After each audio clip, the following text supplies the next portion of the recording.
Oh,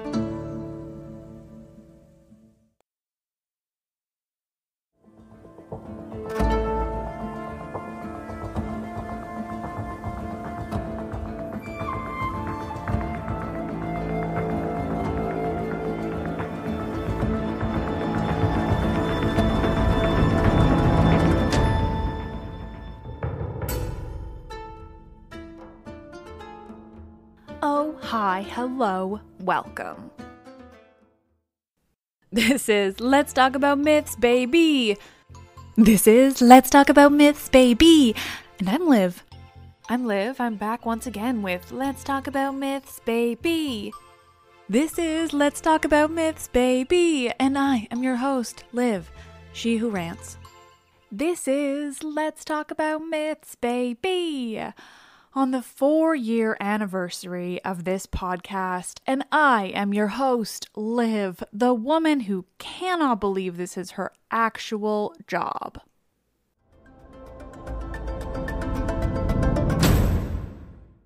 Hello, and welcome to the first time I sit in a room with my cat and a microphone. My name is Liv. I'm completely obsessed with mythology. I have a totally useless Bachelor's of Arts in Classical Civilizations that basically has prepared me for this and only this. And so here I go.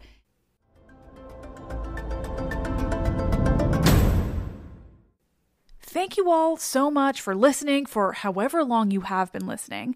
If you've been with me since the beginning, that's so fucking cool. If you joined last week, thank you, welcome. We have some fun.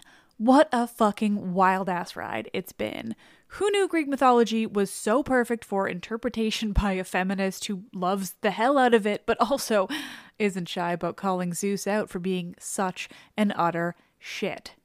It's truly the coolest thing in the whole world that I've been able to do this for so long, that it's become my job, that so many of you have hung around to keep listening to me tell these stories, to listen to me grow throughout it. I'm so grateful.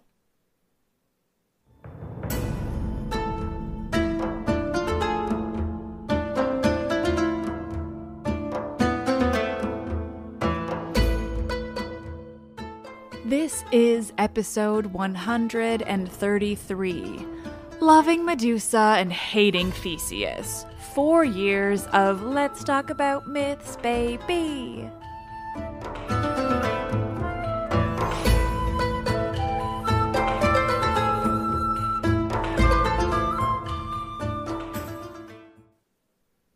Now, I planned this special episode because of the anniversary and because when you're hearing this, yesterday was my birthday and thus I didn't want to research and write a whole special episode.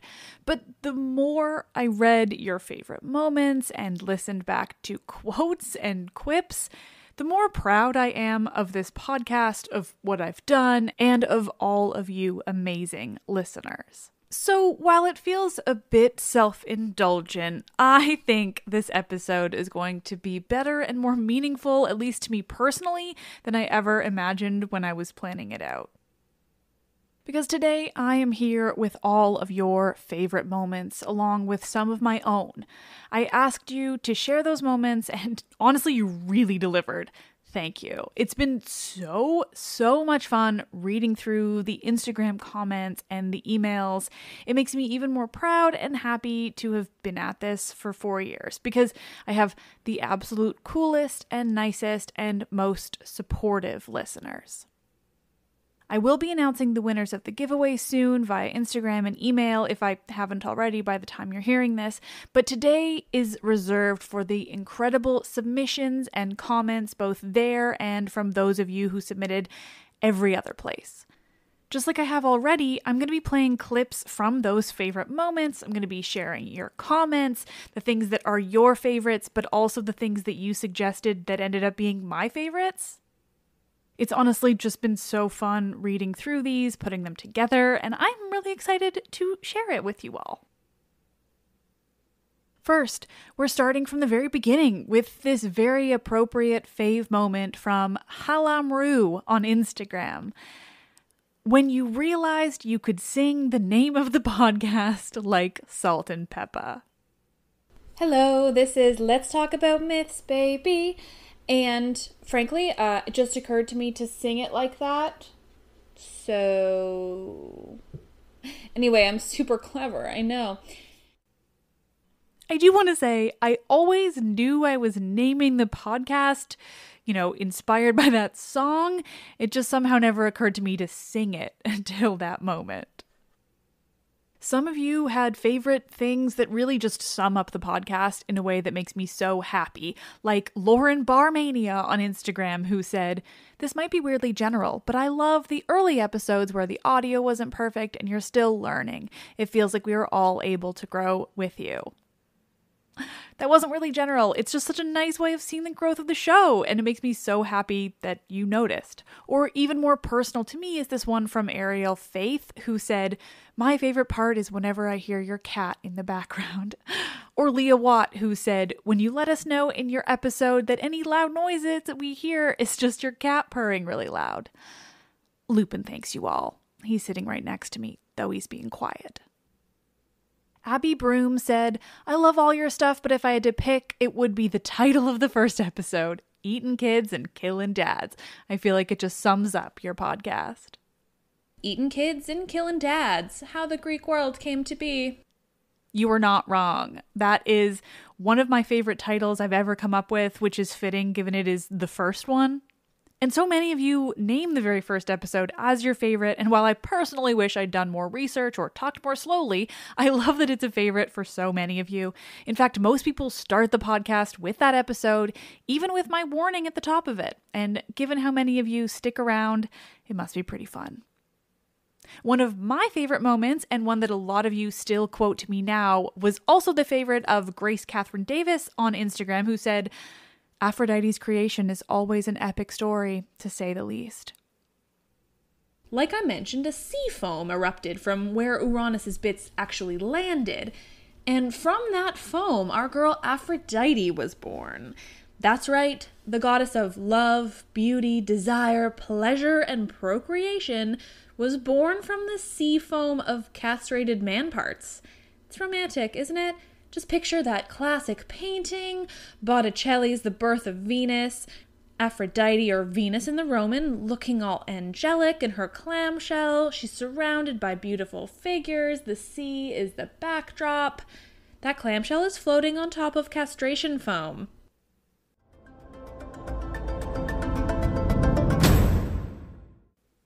Which leads right into one of the best things about having a podcast about Greek mythology. I make a lot of it serious with the feminism and everything, talking about how poorly people were treated, but ultimately so much of Greek mythology is just fucked up and funny and weird and silly. That's one of my favorite things about it, and it's a lot of your favorites too. Given yesterday was my birthday, and thus I am very much a Cancer, we're starting there. One of the silliest, best moments of all of Heracles' epic stories and his even more epic labors. Like Bren Hope 7 commented, "My fave was when you covered the naming of the constellations. I especially loved the crab." While Heracles is working to defeat the Hydra, Hera sends another beast to distract him, to give the Hydra the upper hand. Hera sends a giant crab. A giant crab that Heracles kills in about 4 seconds. I'm not kidding. One source, Apollodorus, explains that this enormous crab showed up to help the Hydra. It bit Heracles' foot, and so Heracles killed it. Another source says he just stepped on it. Either way, this crab provided a grand total of 0 help to the Hydra, and seriously might as well not have been there in the first place. But it helped, air quotes, apparently. And so when the crab was killed by Heracles with ease and absolutely no fanfare, Hera places it in the sky as the constellation Cancer, in thanks for its so-called service. Another of my favorite and weird and straight-up silly moments is Hermes, a fucking weirdo. I personally go for the entirety of that Hermes episode and its accompanying Homeric hymn because they're all, because what the fuck were those people smoking? But Kira drilled it down in an email. She said her favorite moment was, "Where you talk about baby Hermes with his freshly made sandals. I think about this moment sometimes because it's just so funny and not a sentence you'd normally say." Next up, he makes himself some sandals. Brilliantly crafted sandals. The Homeric him is very, very impressed with the sandals that baby Hermes invents for himself, so I'm sharing it with you. But I mean, minor point here. He made some sandals. This next bit is 100% for me because one of my favorite stories ever, like I said, is the Hermes and the Homeric hymn and everything that comes in it because it's fucking wild. And my favorite part is just how Hermes begins his young life as a baby. He may have been an advanced infant, but a baby he still was. Before Hermes could get anywhere in his search for cattle to steal, he encountered a turtle. "Oh, what a cute and lovely turtle," Hermes said to himself. He quite enjoyed the animal, examining it and appreciating its means of evolution. What a shell! So protective, but not protective enough. Once Hermes has examined and appreciated the turtle, told the little guy how impressive he was, how very cool, how much Hermes loved him, he realized he had an even better idea. So he killed the turtle and emptied out its shell. You know, as a baby is wont to do. He emptied out its shell and attached some reeds and things to the right spots to invent the lyre.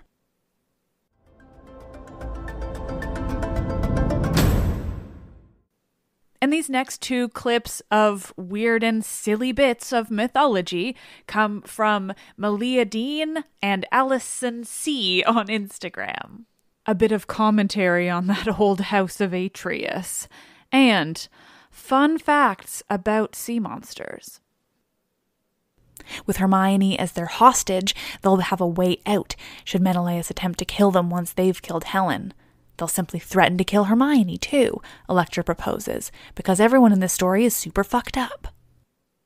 Let me just vehemently point out that he sends a generic sea monster, and not a kraken, because that's insane. Once more with feeling, the kraken is a Norse myth, for God's sake. It's very far away from Greece, Norway. In case you didn't know, check a map, it's really far. This is not a thing.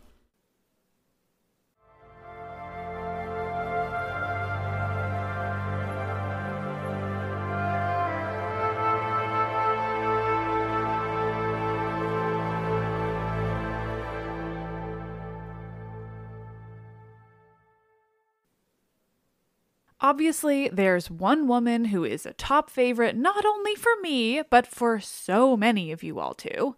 A certain lady with snakes for her hair and who was only defending herself, who never actually hurt anyone or did anything bad, despite what the angry bros on the internet would have you believe. A woman who was a survivor of assault and an overall badass.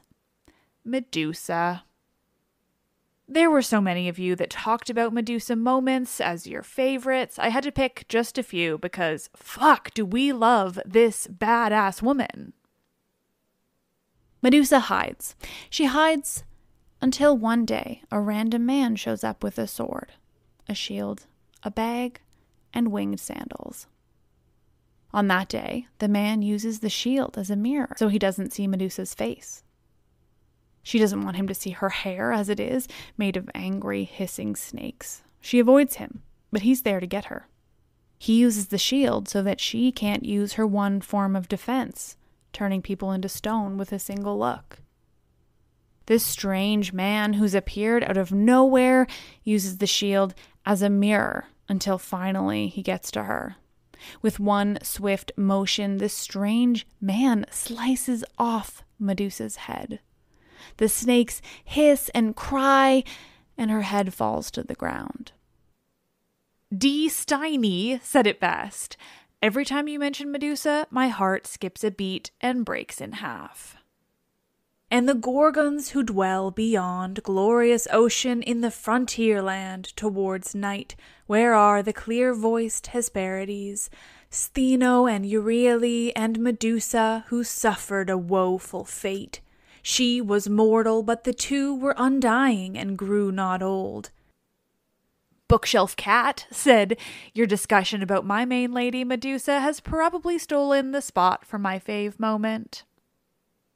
Leilani Sumili said, my favorite part was when you explain about Medusa and what her story was. I was always afraid of Medusa when I was younger after I watched Percy Jackson movies from Disney.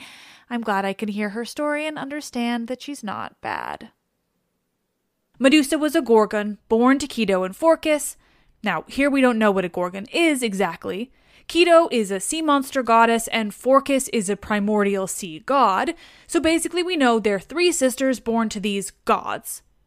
We know that Medusa had sex with Poseidon, and we know Perseus killed her, and from her death were born their children. That is the oldest version of her story that we have. That's it. That's the whole of it. And again, it's not the original myth. There is no such thing. It is simply the oldest extant version, the oldest one we can look back on now. The Cosmic Force said, "Love all the real Medusa talk, especially about the new statue and how she's so powerful, so maligned, and was done so wrong by Athena." J. Simone said, "I loved the episode that was a conversation about Medusa. It was so interesting to hear about all the different stories about her while talking about how some men get so bent out of shape about her." This is really ripe for really great, productive feminist reception. And I mean, it is. It's a great myth to talk about, a whole range of feminist issues like internalized misogyny, stigma, sexual abuse. I mean, the Me Too movement is quite often used as a kind of metonym for that. And yeah, I think a lot of men just really don't like it. B. Potter said, "The Medusa episode with Nikita. I love how you brought in the modern ideas when talking about this myth." And Perseus still went there to kill her, and we are supposed to believe that she was in some way a villain? How did we turn this woman into a villain? That, even when I was a child, I read Medusa's story and I saw all of those interpretations of her on screen, and I just used to be like, why? If you go looking to, it's the equivalent of even the way that is depicted on screen. They always go looking for her. They go looking for a monster to kill, right? And then they act as if they're heroes by killing this monster. Yeah. And I'm just like, you went into something's home and then you tried to kill it, even if it was a monster. So many hero stories are just of these men who just decided, okay, we're just going to go in there into this place. We are not welcome. And we basically, there's a big beware sign in front of it and stay away. But we're going to go in there and we're going to fight that thing and we're going to kill it. And everyone's going to think we're heroes. What? Jen Screen said, specifically the episode about Arachne and Medusa. Soul Chara said, "The talks of Medusa are amazing and an absolute favorite. Being a sexual assault survivor myself, I loved having a character that I can relate to that makes me feel so empowered." This is why I love Medusa, and why I will defend her always. There's no cut and dry interpretation of her. No one myth, no one woman, one monster. Each of these varied descriptions holds weight for one reason or another. Each is valid in its own way. She is a beautiful woman. She is a victim of Poseidon. She is monstrous. She is powerful. All are valid, and none should be discounted.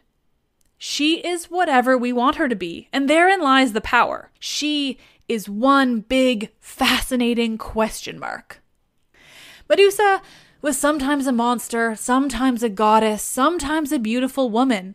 Ultimately, though, throughout generations of the ancient world, she was a symbol of power and protection, and I am more than happy to take her on as a symbol of badass women and feminism in the 21st century.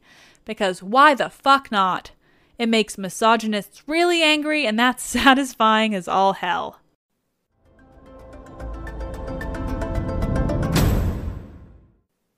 And of course, all of this love that you all have for Medusa originally, at least for the most part, stems from that episode I did retelling her story alongside Arachne's, both of which are super powerful stories of women interacting with gods in the mythology, interacting specifically with Athena in Ovid's Metamorphoses.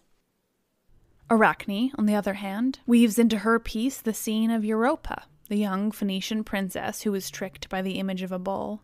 Europa is looking back as she sits on the bull's back.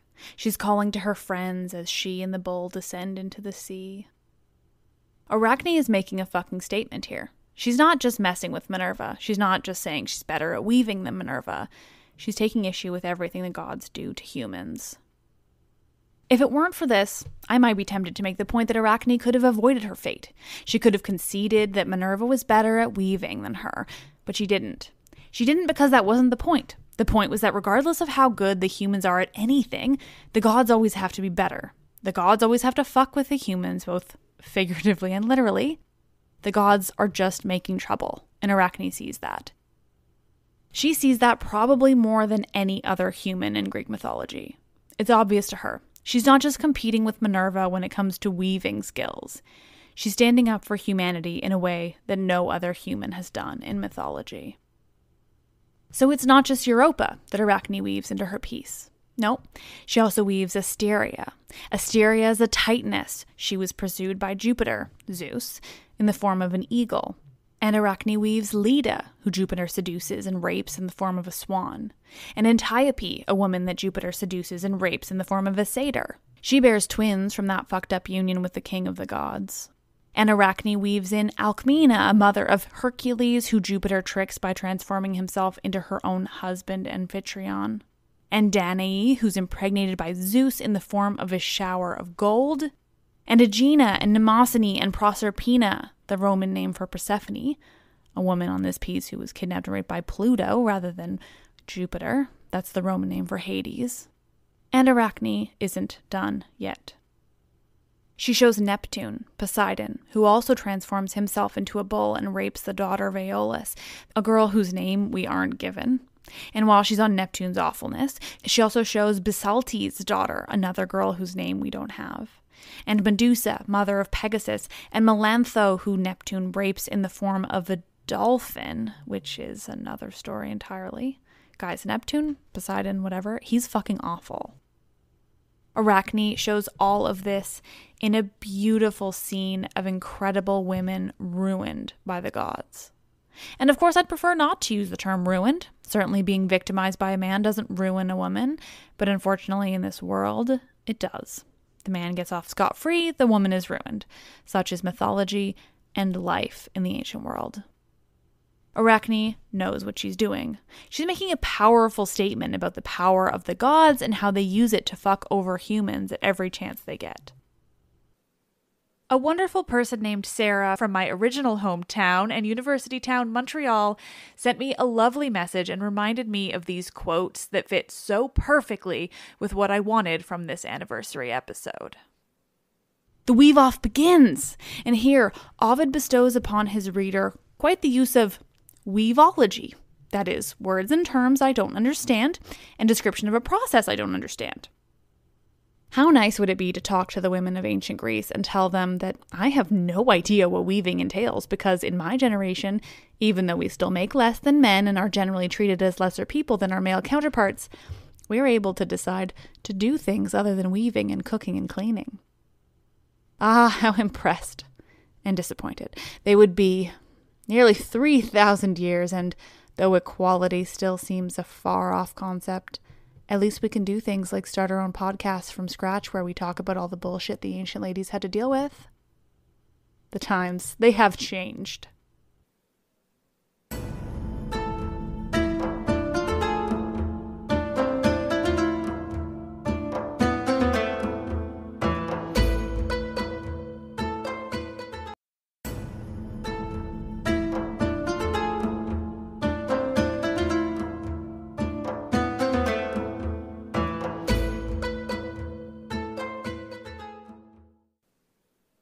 As much as this podcast is about feminism and badass women and gender nonconforming people and everyone else who isn't a straight man, and how I love to talk about the intense stuff, the serious stuff, the important topics, it is also, of course, about the most entertaining and awful of straight men. He left her there because he's a giant, mind-blowing asshole. I mean, I always tell audiences when I'm on stage that the most dangerous place for a woman in Greek myth is anywhere near Theseus. Even Plutarch is there going, yes, he had quite a lot of marriages which started badly and ended badly. And you're like, mate, when you're having shade thrown over you by Plutarch, you have got a problem. That is all I'm saying. I think Theseus was a sociopathic con man who just killed all these random people in order to make himself seem heroic when he arrived in Athens. Yes, I'm talking about Theseus and Jason. Obviously, these two are my favorites to shit all over, but turns out you guys like to do it too. Surprise, surprise. He tells her it's her own fault that she's going to exile alone. Doesn't she want his money? If not, she should just say so. He's only here to help her. Oh, isn't he helpful? He's not in the wrong at all. Jason is a good boy who isn't doing anything wrong. Oh, don't we appreciate Jason? Unsurprisingly, you all had a lot to say about these guys, like Kate Doherty, who said, "The Theseus episodes are funny," and Laurel Wren, who said, "My favorite moments had to be all the Theseus and Jason slander. They 100% deserved it." Or Frida China, who provided this clip. Once the chorus has finished this badassery, the shitbag-in-chief, lord of all that is awful and vile, Jason, arrives on stage to be an absolute piece of human garbage and an all-around fucker. And thanks to Brandy, who mentioned the very first Theseus episode and said, "Every time you said, 'Strike X, Theseus,' with so much frustration, I laughed out loud." After tearing the tree dude in half, and because he's a super great guy, he, quote, became intimate with the tree guy's daughter. Translation, he raped her, because I'm willing to bet she didn't jump at the chance to fuck the guy who just tore her dad in half. Bonus, he impregnates her and then leaves. Strike one, Theseus. No, Hippolyta ultimately gives birth to Hippolytus. And then, of course, is abandoned by Theseus, because that's just what he does. Strike two, Theseus. Theseus, in all his glory, decides on Helen, later of Troy, and kidnaps her. He decides to bring her to his mother's home, where she'll live until she's old enough. That's right, she is at this point an actual child. And not old enough in ancient Greece is a whole different concept than not old enough in 2017. I'm guessing she's like 12 at best. Strike three, Theseus. Theseus takes Ariadne with him when he escapes the labyrinth and Crete. So they go off together, so young, so in love after their adventure defeating a minotaur, and the lovers stop on the island of Naxos, en route to Athens. Theseus professes his love for her, he tells her a million wonderful things about their future together, and they do the dirty. The next morning, Theseus promptly abandons Ariadne on the island and proceeds to marry her sister Phaedra, because he's a goddamn asshole. Strike four, Theseus. He had one thing to do, remember, and that was to take 5 minutes, okay, more than 5, maybe, I don't know, boats, and change the goddamn sails from black to white. Did he, though? Did he? Of course he didn't. Theseus's father, Aegeus, who's been standing on a cliff watching the sea every day since Theseus left, just hoping to the gods that his beloved son will return safely. He sees the ship approaching. He spots the black sails, and he's immediately so overcome with grief over the death of his son that he throws himself into the sea. Obviously, strike five, Theseus. Now it's just getting silly. Now this has been a lot of Theseus, but I won't let you forget just how shit Jason is, too. Do we believe any of the shit that Jason spews from his mouth? Absolutely not. Jason promises Hypsipyle something that might sound a bit familiar. See, Jason swears to Hypsipyle that he will be with her as her partner for the rest of their lives. Where have we heard that before? Fucking Jason, honestly. But he doesn't wait for an answer. He's got some ranting to do. He continues his woe is me act, his aren't I the best and what a victim I am act, and claims he's there because he's so worried about his children. Like Medea, he says he's worried about what the people of Corinth will do to them. He says he's there to save them. And finally, a suggestion from Rebecca Y on Instagram. Not quite about Jason, but definitely about one of the women he left behind. They said, one of my favorite moments was your mini OK Boomer rant. Hypsipyle listens to Polyzo's suggestions, and she takes in the reaction of the women of Lemnos. I mean, this is tough. She has a point when it comes to an aging society without the aid of their children. Should I go on? Without the help of their children and grandchildren who are now forced to live in an increasingly growing hellscape where they'll never afford to own property or anything nice, really, because the salaries don't match the real estate prices basically anywhere, and the aging society is actively ruining the planet because they don't want to accept that things can't be perfect forever, and maybe they weren't the best generation, but the most detrimental population, and... Okay, Boomer, I'll stop.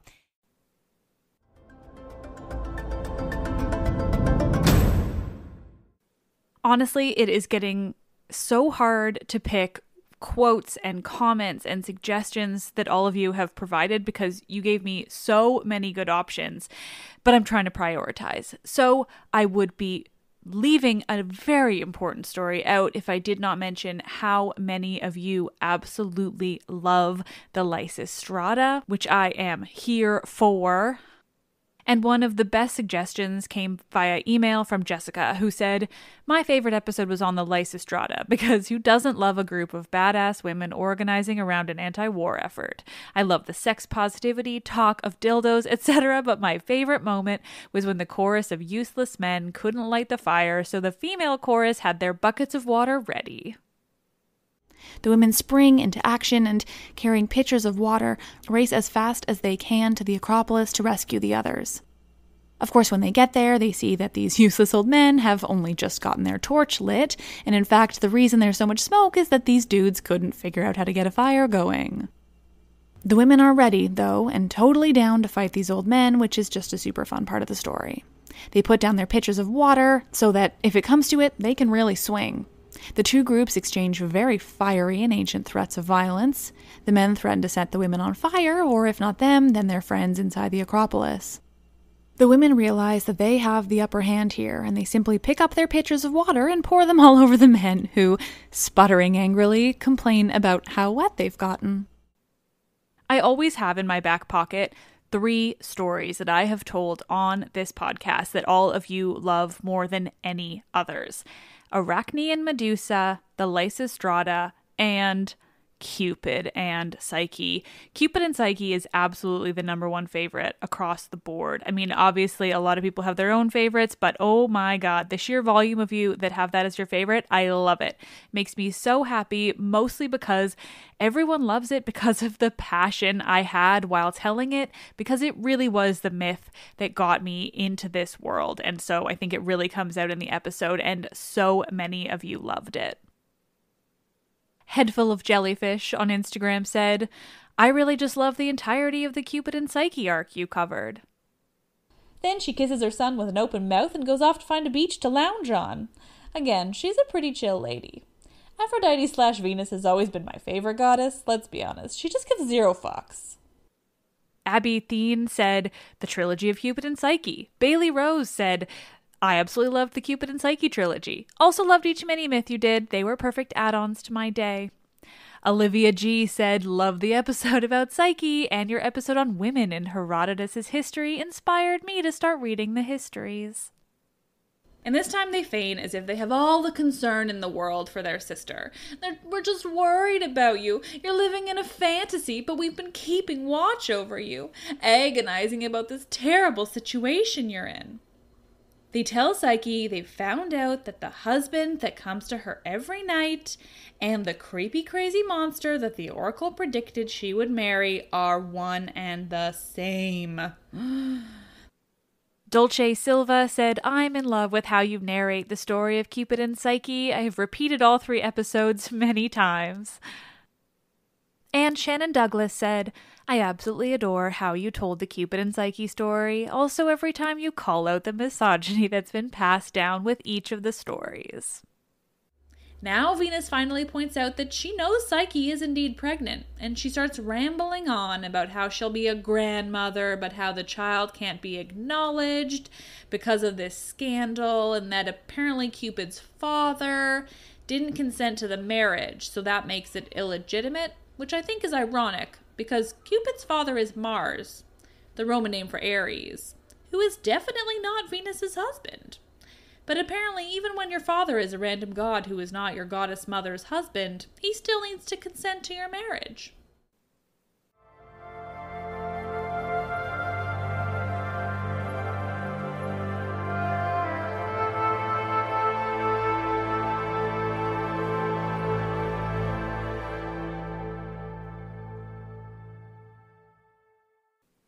Now, at this point in this anniversary episode, you might be thinking to yourself, Liv, we're half an hour in, and there is a certain man that you have not brought up yet. Really, there are two, but one of them is Patroclus. Because, of course, so many of you called upon those episodes with Patroclus and Achilles as your favorites. Specifically,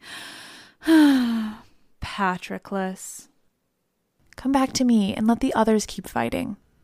Achilles continues explaining that he hopes and wishes that all the Trojans die and all the Greeks die, and it's only he and Patroclus left to crumble the buildings of Troy together. So specifically that actually Mergen on Instagram said the loving sighs every time you mentioned Patroclus when you covered the Iliad. Patroclus, Patroclus, Patroclus. Oh, my heart. Patroclus, Patroclus, Patroclus.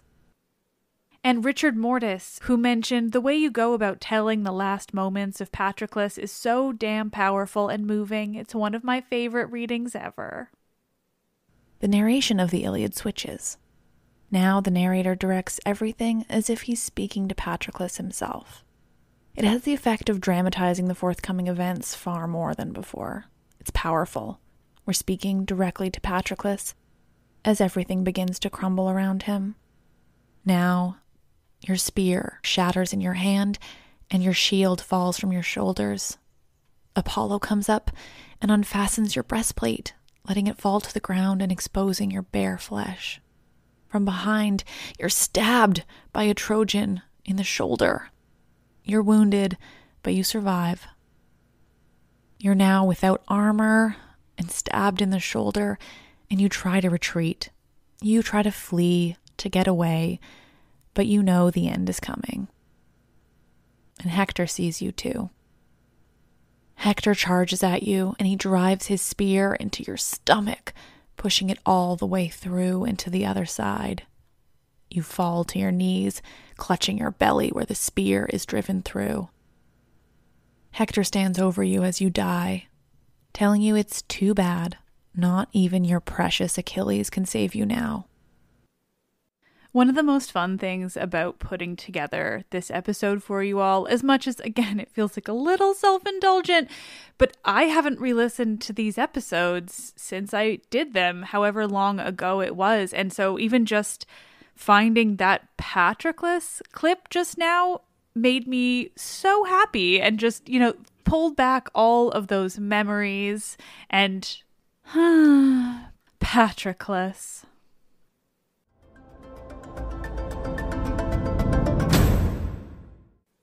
There are so many more comments I want to read and clips that you've all suggested that I want to play, but I do want to keep this episode to generally the length of a regular episode. So I'd like to leave you first with a few more comments that deserve reading. Not that the rest of yours don't, so I'm so sorry if I did not get to read your comments. I really got so many. I've read them all, just not allowed on the podcast, and I am so grateful. But there are a couple more I want to read, like J.M. Boyle on Instagram, who said, in episode 130, I absolutely adored your podcast on the poetess and LGBTQ icon Sappho. Presenting the too often ignored historical representation of queer women from antiquity was as inspiring as Sappho's beautiful quotes that you read us. Thank you for always being positive, passionate, and progressive. That makes me very happy. Or Kay Woolston, who said, literally the entire show, but my top favorite is probably the episode on Euripides' Trojan women. I love that you make sure to let us know it was a pro-woman play that had to be played by men. Or Elizabeth Skelton, who said, fave moments are when you hate on Theseus, that narcissistic little bitch. And an email I got from Gabrielle, who said, I just want to talk about how you highlight the many badass women and queer icons in Greek mythology, especially the lesser known women who are basically erased from many Greek mythology books. A lot of people ignore those sides and instead talk about the not so good men who kidnap, harm, or take advantage of women because they're a god. And you showing that there can be badass individuals who are not horrible people just gives me a little bit of hope. A lot of you mentioned the LGBTQIA stories that I've told, and I am so appreciative of that. I try to make sure that I cover as many as I can possibly find ever. I do always want to make clear that representation matters, and any time that I can add to that representation in Greek mythology and in the world, I am so grateful to be doing it. Really, there are so many more quotes and suggestions that I want to read. I'm having to physically stop myself. So instead, we're going to end it with a few clips of, well, my main man, because so many of you made sure to mention that those were your favorite moments. Odysseus, my main man Odysseus. Nestor meets with the injured Greek kings, Agamemnon, Diomedes, and my main man Odysseus. And finally, my main man Odysseus. Like Mary Coate, who said any reference to my main man Odysseus, or Rachel Comandi, who said, my main man Odysseus, what a guy, even if he is still highly problematic at times. Or May North, who said, just you being obsessed with Odysseus. I love that you all love that, because fuck, I do stan a problematic king, and that might be the first time in my adult life I have ever used the term stan. You're welcome. Oh, Odysseus. Things are really turning around for my main man. Odysseus drinks it, but nothing happens. Still, Circe smacks Odysseus on the head with her magic wand, announcing that he should go out to the sty where he'll find his friends. But my main man Odysseus expected this. He pulls his sword on Circe, and he leaps at her, the sword at her throat. Odysseus is not always my main man, friends. Well, honestly, thank you all so much for listening to this. This was so much fun to put together, to listen to these quotes that I haven't heard in 3 or 4 years. It really made me feel great and was a really fun thing to work on and read through all of your comments and suggestions and emails, all of it. Such a thrill. And so I leave you with one last clip, one that many of you mentioned, but fortunately, one of you actually told me what episode it was in. So thank you to Sarah Joy Schultz on Instagram, who said, love episode 30. You go off about a dumb, misinformed negative review, and it gave me life. And because I can, I'm going to first thank you all for the wonderful reviews I've gotten lately on iTunes. You don't know how happy they make me. Also, I'm going to point out one 1-star review that I find hilarious. A user who, appropriately, goes by the moniker Who Pooped, would like you all to know that this podcast is for women only. That's right. Explicitly for women only. And why, you may ask? Well, it's because not only do I, apparently, make constant sarcastic shots at men, a claim which I don't really think is true. I do take a great many shots at men, but I think the word constant is a bit of an overstatement. But I digress. No, this podcast is for women only because, sure, I state that I'm a feminist, but it apparently doesn't excuse the fact that, quote, projecting the acts of fictional gods onto modern-day men is rather exhausting to listen to. And here's why I want to address this. It's not because it's a bad review. Everyone's entitled to their own opinion. This person doesn't like me. That's totally cool. No, my issue is with the premise they place onto what I'm saying in this podcast. One, and maybe I'm wrong, and maybe people will point out instances where I do this, but it is rarely my intention to place any blame on modern men. That's not to say that I don't have opinions about men of my time, and I do. Because spoilers, women are still treated like garbage. But no, that's rarely, if ever, my point in this podcast. I almost exclusively am referring to men of ancient Greece. Which leads me to, this idea that I'm projecting fictional gods onto real men. Where do you think these fictional gods came from? Fiction, by definition, is thought up by someone. These fictional gods were thought up by real men who projected their own thoughts and feelings about women onto these gods and created stories where said gods ruined women just for the sake of it. It wasn't women who thought up these stories, that's for sure. Not only because women are unlikely to create stories like this, but mainly because women didn't have a voice in ancient Greece. Men created the gods in their image, because that's what religion is. Men came up with these myths. Men came up with the gods. I grant you, these were ancient Greek men, but the gods didn't spring up from nowhere. Certainly not if a person is concluding that they are indeed fictional. Did these fictional gods spring from the ether? No. They were created by men. And so it is men I blame for the misogyny, which in itself is a valid concept in this world. Anyway, thanks for listening, friends. I do enjoy a good rant about my own feminist righteousness. Thank you all so much for listening. This is the coolest job in the world, and obviously I couldn't do it without you. Here's to another 4 years. I am Liv, and I love this shit.